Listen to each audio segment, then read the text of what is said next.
우리 주님의 사랑과 은총이 이 시간 예배한 우리 모두 가운데에 풍성하게 임하시기를 주님의 이름으로 축원합니다. 오늘 본문인 이 시편 52편의 말씀을 더 잘 이해하기 위해서는 먼저 표제어를 한번 살펴볼 필요가 있습니다. 시편 52편을 보니까 어떤 표제어가 붙어 있어요? 다윗의 마스길, 인도자를 따라 부르는 노래, 에돔인 도액이 사울에게 이르러 다윗이 아히멜렉의 집에 왔다고 그에게 말하던 때, 이렇게 되어 있죠. 먼저 이 시가 다윗의 마스길이라 그랬어요. 이 마스길이라는 것은 깨닫다 혹은 생각하다 뭐 이런 뜻을 가지고 있는 말인데요. 여기서는 교훈이라고 교훈이라는 의미로 쓰이고 있습니다. 그래서 여러분 성경책에 봐도 이렇게 각주해가지고 그 밑에 교훈이라고 되어 있을 거예요. 그러니까 다윗의 마스길이라는 것은 다윗이 이 사람들에게 어떤 교훈을 주기 위해서 쓴 시다 하는 이야기인 것이죠. 그 다음에 보니까 이 시가 인도자를 따라 부르는 노래 그랬습니다. 이 시로 노래를 만들어 가지고 그 노래를 사람들이 함께 불렀다는 거예요. 그냥 혼자 읽는 시가 아니라 다 같이 노래로 부르는 그런 시였다 하는 것이죠. 왜 그랬겠습니까? 이 시의 교훈을 마음속 깊이 새기려는 겁니다. 함께 노래를 부르면서 그 가사를 이제 기억해 가지고 교훈으로 삼아서 그 교훈을 따라 살기 위해서 이 시를 가지고 노래를 만들어서 다 같이 불렀다 하는 것이죠. 그만큼 이 시가 중요한 내용을 담고 있기 때문에 이 시를 가지고 노래를 만들어서 다 같이 불렀다는 거예요. 그리고 이 다음을 보면은 이 시가 어떤 상황에서 쓰여진 것인지를 알 수가 있죠. 에돔인 도액이 사무엘에게 이르러 다윗이 아히멜렉의 집에 왔다고 그에게 말하던 때에 그랬어요. 이것은 사무엘상 22장의 이야기를 배경으로 하고 있는 건데요. 이 사건을 잘 이해하자면 그 앞에 사무엘상 18절로부터 이어지는 이야기의 어떤 흐름을 쭉 살펴볼 필요가 있습니다. 사무엘상 18장을 보면은 아주 유명한 이야기가 나오죠. 다윗이 블레셋 사람들을 물리치고 돌아오니까 여인들이 뛰놀며 노래하기를 사울이 죽인 자는 천천히요 다윗은 만만히로다, 그런 거예요. 그냥 우리 다윗 최고다, 다윗 멋있다, 다윗 대단하다 이렇게만 해도 충분했을 텐데 괜히 그 사울이랑 비교를 해가지고서는 사울보다 다윗이 더 멋있다, 더 훌륭하다, 더 위대하다 이래버리니까 사울 입장에서는 내가 왕인데 다윗은 내 밑에 사람인데 기분이 나쁘죠. 그냥 자존심도 상하는 것이고 자존심만 상하고 끝나면 차라리 다행인데 이 다윗이 이러다 혹시 나의 왕의 자리를 넘보는 건 아닌가, 이러다가 내가 왕의 자리를 빼앗길 수 있지 않을까, 거기까지 생각이 미치니까 이게 두렵기도 하고 걱정도 되는 겁니다. 불안한 거예요. 그래서 그때부터 사울이 다윗을 죽이려고 합니다. 그 전까지 우리 다윗 너무너무 일도 잘하고 너무너무 착하고 나를 위해서 수금도 타주고 전쟁에 내보내면 다 이기고 그렇게 총애하던 신하가 다윗이었는데 그 마음이 변해가지고 이거 안 되겠다, 이놈 가만히 뒀다간 큰일 나겠다, 이걸 죽여야겠다, 사울의 마음이 바뀌는 것이죠. 그런데 지금 다윗이 무슨 잘못을 한 게 아니잖아요. 다윗은 그저 사울이 시키는 대로 나가서 싸우라고 하면 싸우고 수금을 켜라고 하면 수금을 켜고 아무튼 그냥 순종하고 충성한 것밖에 없는데 사울이 다윗을 죽이려고 하니까 이 주변 사람들이 다 다윗의 편을 드는 거예요. 심지어는 사울의 아들인 요나단과 사울의 딸인 미갈조차도 아버지 편을 드는 게 아니라 다윗 편을 들면서 어떻게든지 다윗을 좀 살리려고 합니다. 다윗이 사울로부터 도망칠 수 있도록 도와주고. 그러니까 사울의 마음이 어떻겠어요? 백성들도 다 다윗 편이고 신하들도 다 다윗 편이고 심지어는 내 자식들, 내 아들 딸까지도 다 다윗 편이다. 그러니까 이게 아주 그냥 미치고 팔딱 뛸 노릇인 겁니다. 그만하면은 야 내가 뭐 잘못했나? 이렇게 뭐 깨달을 수 있었다면 좋았을 텐데 이제 안 되잖아요. 야, 세상 사람들이 다 다윗만 좋아하고 아무도 내 편 없구나. 오히려 외롭고 더 힘들고 더 화가 나고, 그러니까 막 다윗에 대한 미움이 더 커지는 거. 걷잡을 수가 없게 된 겁니다. 한편 그래가지고 이제 다윗이 사울로부터 도망을 치는데, 이게 급하게 도망을 치다 보니까 뭘 챙겨가지고 나오지를 못한 거예요. 준비가 하나도 안 된 겁니다. 먹을 것도 없고 무기도 없는 채로 그야말로 몸뚱아리 하나만 가지고서는 도망을 친 거예요. 그런 다윗이 이제 제사장 아히멜렉을 찾아가서 도움을 요청하게 됩니다. 그 이야기가 이 사무엘상 21장에 기록되어 있는데요. 사실 이 부분을 가만히 살펴보면은 다윗이 아히멜렉을 속였다고도 할 수가 있는 거예요. 아히멜렉이 왜 다윗한테 왜 왔냐고, 왜 여기까지 오게 되었냐고 이렇게 물어보니까 다윗이 뭐라고 하느냐, 왕이 사울 왕이 나한테 비밀 임무를 맡겨가지고 내가 그 임무를 수행하기 위해서 여기까지 오게 되었다고, 그렇게 이야기를 한단 말이에요. 만약에 다윗이 솔직하게 왕이 나를 죽이려고 해가지고 내가 지금 도망치는 중입니다 그랬으면은 아히멜렉이 다윗을 도와줄 수가 있었을까요? 이게 좀 쉽지 않은 거예요. 내가 괜히 여기서 다윗 편을 들었다가는 사울한테 잘못 보일 수도 있는 거니까. 어쨌든 사울이 왕인데 이게 그러면 쉽지가 않았겠죠. 그러니까 다윗이 그런 부분을 다 숨기고서는 나 지금 사울의 명령을 따라가지고 비밀 임무를 수행하고 있는 중이라고 그렇게 거짓말을 한 거죠. 그러니까 엄밀히 말하자면 다윗이 아히멜렉의 도움을 얻기 위해서 거짓말을 한 겁니다. 아히멜렉이 다윗을 도와주는 것이 사울이 다윗을 죽이려는 것을 알고도 다윗의 편을 들어준 게 아니었다는 거예요. 다윗을 도와주는 것이 다윗에게 임무를 맡긴 사울을 도와주는 것이구나.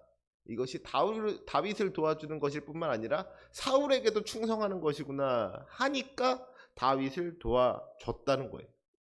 아무튼 그래가지고 이 아히멜렉이, 이 제사장이 다윗에게 먹을 것도 주고요, 또 무기를 줘가지고 다윗이 잘 도망칠 수 있게 해주는데, 문제는 사울의 신하였던 도액이라는 사람이 그걸 봤다는 거예요.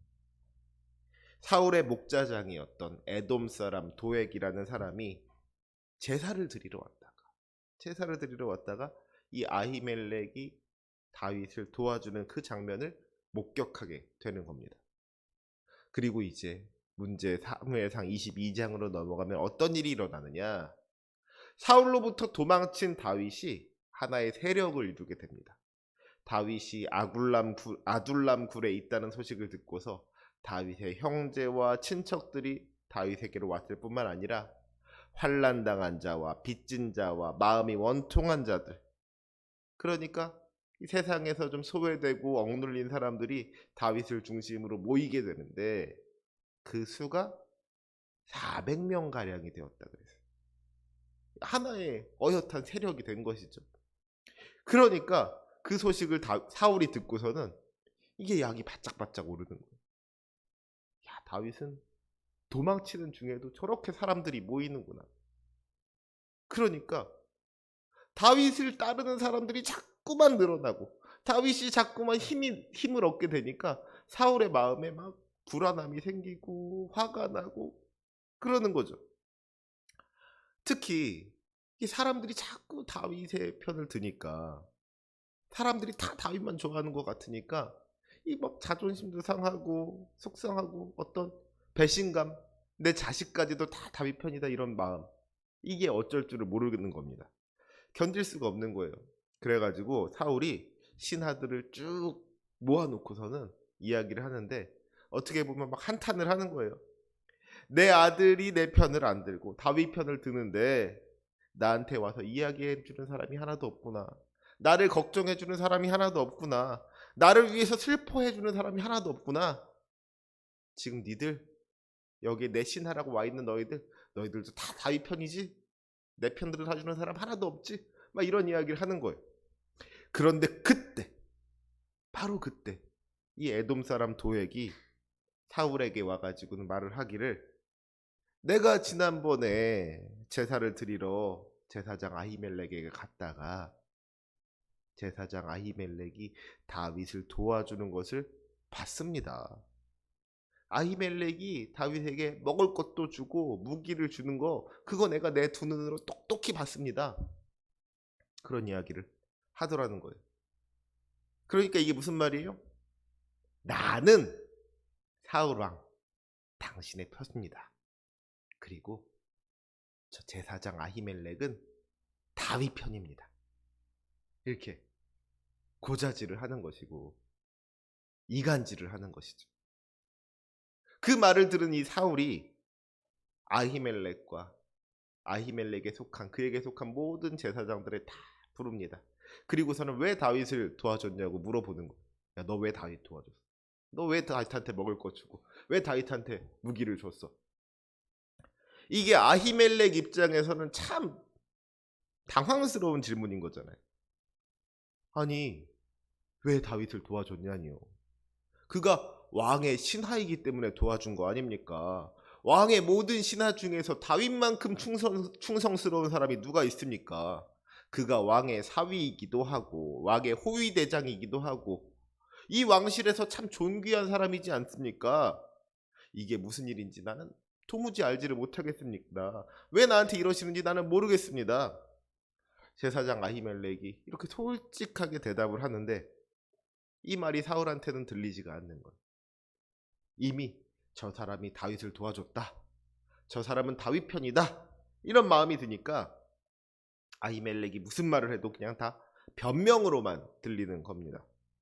그래서 이제 사울이 아주 끔찍한 명령을 내리죠. 제사장 아히멜렉을 죽이고 그뿐 아니라 그에게 속한 모든 사람을 다 죽여버리라고 명령을 내리는 거예요. 근데 아무리 이 왕의 명령이라고 해도 제사장을 죽인다는 게 이게 좀 껄끄럽잖아요. 예. 목사님 죽이라 그러면은 죽이시겠어요? 아니 좀 그렇잖아요. 그러니까 신하들이 다 미적미적 되면서 그 명령을 따르지를 않는 거예요. 그러니까 이번에는 사울왕이 자기의 충성스러운 신하 도액을 불러가지고서는 제사장을 죽이라고 명령을 내립니다. 그러니까 어떻게 됐을까요? 도액이 정말로 충성스럽게 그 명령을 수행하는데 제사장 85명을 죽이고, 그것도 모자라가지고 그 제사장의 성읍에 사는 사람들을 남녀와 아이들과 젖 먹는 자에 이르기까지 다 죽였을 뿐만 아니라 그곳에 있는 소와 나귀와 양들까지도 다 죽였다 그랬습니다. 아주 끔찍한 학살을 저지른 곳이죠.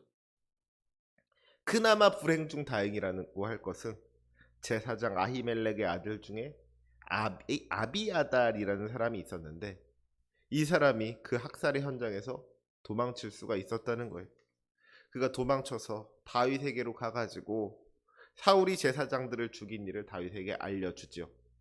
그러니까 그 이야기를 들은 다윗이 자책하면서 이렇게 이야기를 합니다. 그날에 에돔 사람 도액이 거기 있기로 그가 반드시 사울에게 말할 줄 내가 알았노라. 내 아버지 집의 모든 사람이 죽은 것이 나의 탓이로다. 두려워하지 말고 내게 있으라. 내 생명을 찾는 자가 내 생명도 찾나니 내가 나와 함께 있으면 안전하리라. 그리고 이 사건을 배경으로 해서 쓴 시가 오늘 우리가 읽은 이 시편 52편이라는 거예요. 먼저 그래서 1절부터 4절까지를 보면은 다윗이 포악한 자의 모습이 어떤지에 대해서 이야기하는 걸 보게 됩니다. 1절을 보니까 그가 악한 계획을 스스로 자랑한다 그랬고요. 2절을 보니까 그 혀가 심한 악을 꾀하여 날카로운 삭도같이 간사를 행한다 그랬습니다. 3절에서는 그가 선보다 악을 사랑하며 의를 말함보다 거짓을 사랑한다 그랬고요. 4절에서는 그를 간사한 혀라고 부르면서 남을 해치는 모든 말을 좋아한다고 했습니다. 도액을 한번 생각해 보세요. 그가 사울에게 인정받고 싶다는 그 욕망을 가지고 아히멜렉을 고발하는 바람에 얼마나 끔찍한 일이 벌어지게 되었습니까? 지금 도액이 아히멜렉이랑 무슨 원수를 진 게 아니잖아요. 오히려 도액이 그 자리에 있었던 이유가 뭐예요? 아히멜렉에 가서 제사를 드리러 간 거예요. 아히멜렉, 우리로 치자면 아히멜렉을 목사님으로 인정하고 그 목사님 있는 교회에 예배 드리러 간 겁니다. 그런데 목사님이 왕이 싫어하는 사람을 도와주는 걸 보고서는 왕한테 가서 그걸 잃은 거예요. 그렇죠? 그저 사울에게 인정받고 싶다. 그저 사울의 측근이 되고 싶다. 그저 내가 높아지고 싶다. 이런 욕심 때문에 아히멜렉을 고발한 거죠. 자기가 잘 되고 싶어서 다른 사람을 팔아 넘긴 거예요. 내가 성공할 수만 있다면 다른 사람은 손해를 봐도 된다는 겁니다. 심지어 그로 인해서 죽게 되더라도 나랑은 상관이 없다는 거예요. 나만 잘 먹고 잘 살 수가 있다면 다른 사람이 어떻게 되든지 말든지 나는 신경 쓰지 않을 것이다. 나만 잘 먹고 잘 살 수 있다면 다른 사람들 좀 어떻게 되더라도 괜찮다. 그런 이기적인 마음이 무고한 제사장과 그의 가족들, 그 어린 아이들의 그 피를 흘리게 되었다 하는 것이죠. 특별히 그런데 여기서 우리가 한 가지 생각해 봐야 될 게 있습니다. 겉으로 드러난 것만 따져보면은 거짓말을 한 게 누구예요? 도액이 아니라 다윗이었습니다.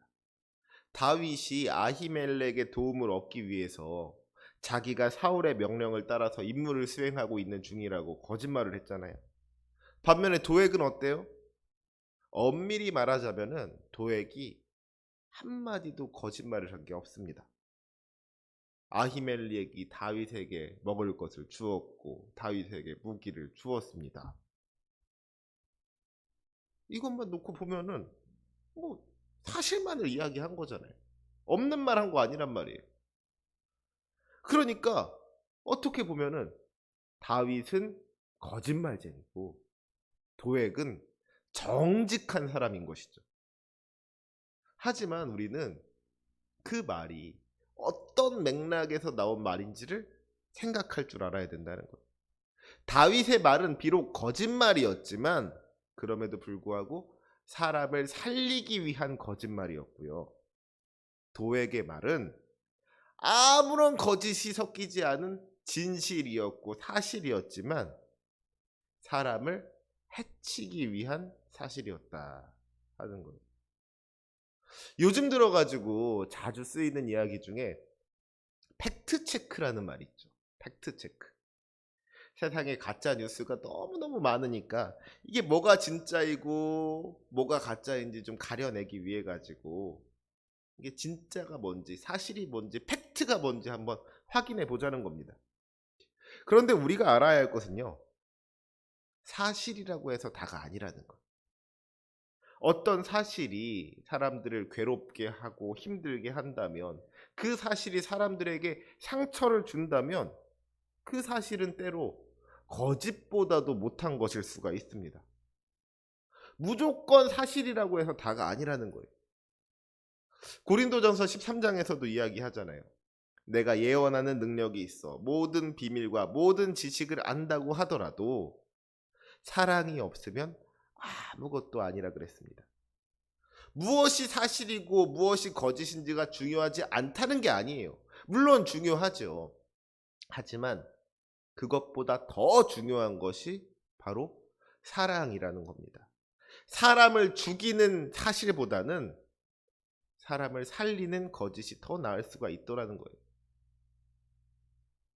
그냥 사실이라고 막 이야기하다가 다른 사람 상처 주고 하느니 좀 때로는 그것이 사실일지라도 덮어둘 줄도 알아야 되고 때로는 조금의 거짓말이 필요할 수도 있다는 거죠.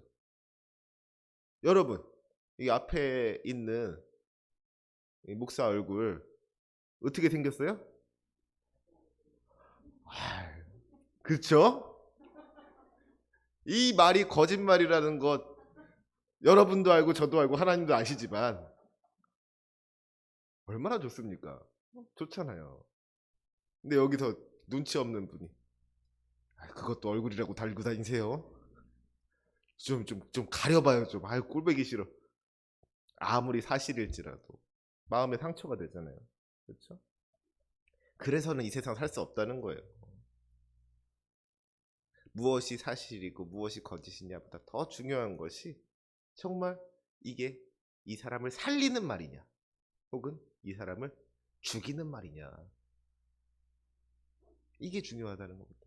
교회에서 성도들 간의 대화에서도 그렇고 가정에서 남편과 아내를 대할 때도 그렇고 자녀들을 대할 때도 그렇고 세상에서 사람들을 대할 때도 그렇고 정말 내가 하고 있는 이 말이 사람을 살리는 말인지 아니면 죽이는 말인지 우리가 좀 생각해야 된다는 겁니다. 지금 우리들의 모습을 한번 돌아볼 수 있었으면 좋겠습니다. 혹시라도 우리가 다른 사람들에게 상처를 준 일이 있지는 않습니까? 별말 없이 별 생각 없이 뱉은 말 한마디로 다른 사람을 해친 적이 있지는 않습니까? 그러면서도 내가 무슨 없는 말 했냐고, 나는 그냥 사실만을 말했을 뿐이라고 자기 자신을 그렇게 합리화한 적이 있지는 않습니까? 바라기는 우리가 우리의 입술을 좀 다스릴 수 있었으면 좋겠어요. 날카로운 삭도같이 다른 사람을 찌르는 말이 아니라 위로하고 격려하고 용기를 불어넣어주는 말, 죽이는 말이 아니라 살리는 말이 우리의 입술에 가득했으면 좋겠습니다. 우리의 입술에 사랑의 말이 가득했으면 좋겠어요. 그리고 무엇보다도 우리 주님의 복음이 가득했으면 좋겠습니다. 그것이야말로 사람을 살리는 말이잖아요. 그렇죠? 그것이 우리의 입술을 통하여서 우리 하나님께 영광 돌리는 일인 줄로 믿습니다. 그 귀한 사명을 감당할 수 있는 저와 여러분이 되시기를 주님의 이름으로 축원합니다. 그래서 다시 이제 본문으로 돌아와서 5절 말씀을 보니까 뭐라 그랬어요? 도액처럼 악한 계획을 가지고 입으로 다른 사람을 해치는 사람에게 어떤 심판이 임하게 되느냐? 그런즉 하나님이 영원히 너를 멸하시며 너를 붙잡아 내 장막에서 뽑아내며 살아있는 땅에서 내 뿌리를 빼시리로다. 악인에게 하나님의 무서운 심판이 임하게 된다는 것이죠. 그래서 이어지는 6절을 보면은 의인이 보고 두려워하며 또 그를 비웃어 말하기를 그랬습니다. 지금 의인이 뭘 본 거예요? 악인이 심판받는 것을 본 것이죠. 하나님께서 악인을 심판하시는 그 모습을 보니까 이 의인에게 두 가지 마음이 드는 거예요. 첫째는 두려움입니다. 야, 하나님께서 악인을 심판하시는 걸 보니까, 무섭게 심판하시는 것을 보니까 두려운 마음이 드는 거예요. 만약에 내가 죄를 짓게 된다면 나도 저런 심판을 받게 되겠구나, 두려운 마음이 드는 것이죠. 근데 동시에 또 어떤 마음이 들어요? 악인이 심판받는 모습을 보니까 아주 그냥 통쾌한 거예요. 그렇게 다른 사람 못 살게 굴더니 꼴 좋다, 쌤통이다, 그런 마음이 드니까 그 악인에 대해서 그 악인을 비웃는 그런 마음도 이제 드는 거죠. 그래서 이 7절부터 마지막 9절까지를 보면은 이제 악인을 향한 하나님의 심판을 본 이 의인의 독백이 나옵니다. 먼저 7절입니다. 이 사람은 하나님을 자기 힘으로 삼지 아니하고 오직 자기 재물의 풍부함을 의지하며 자기의 악으로 스스로 든든하게 하던 자라 하리로다. 하나님을 의지하지 않고 악한 방법을 의지하고 자기의 그런 나쁜 생각, 그런 걸 가지고 성공하려고 했던 사람, 더 많은 재물을 얻고 더 큰 성공을 하기 위해서 다른 사람을 해치는 것을 서슴지 않던 사람은 결국 이렇게 망하게 되는구나 깨닫게 되는 것이죠. 그러면 이어지는 8절에 어떤 내용이 들어가야 하겠어요? 나는 저러지 말아야지, 나라도 똑바로 살아야지, 이런 내용이 들어가야 되는 거잖아요. 그래서 8절에 보니까 그러나 나는 하나님의 집에 있는 푸른 감람나무 같으며 하나님의 인자하심을 영원히 의지하리로다.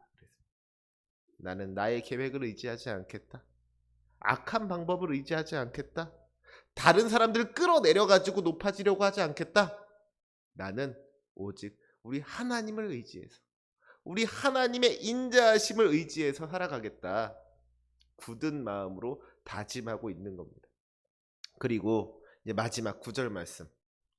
주께서 이를 행하셨으므로 내가 영원히 주께 감사하고 주의 이름이 선하심으로 주의 성도 앞에서 내가 주의 이름을 사모하리이다.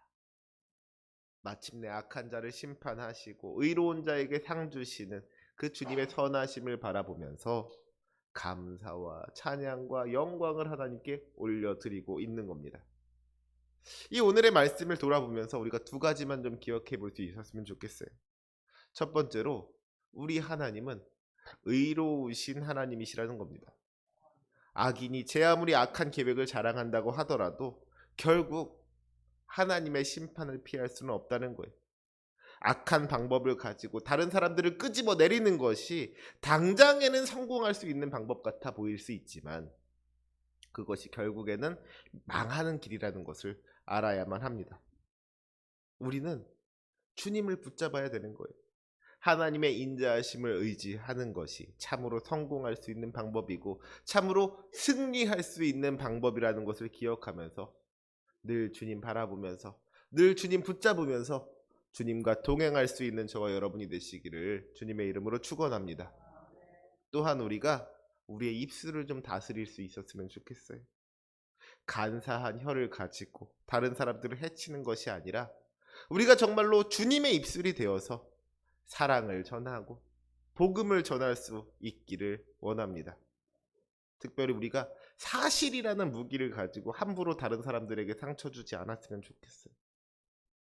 그것이 아무리 사실이라고 할지라도 다른 사람을 죽이는 말이라면 하지 않을 수 있는, 덮어줄 수 있는 그런 지혜가 있어야 된다는 것이죠. 옳고 그름보다 사랑이 먼저임을 기억하시기 바랍니다. 만약에 지금 예수님이라면 어떻게 말씀하셨을까? 지금 하나님께서 내 입술을 통하여서 말씀하고자 하시는 것이 무엇일까? 늘 생각하면서 우리의 입술로 우리 하나님께 영광 돌릴 수 있는 저와 여러분 되시기를 주님의 이름으로 부탁을 드립니다. 그리하여 하나님의 기쁨이 되고 하나님의 자랑이 되는 우리 만습교회 성도들 되시기를 주님의 이름으로 축원합니다. 아멘. 기도하시겠습니다.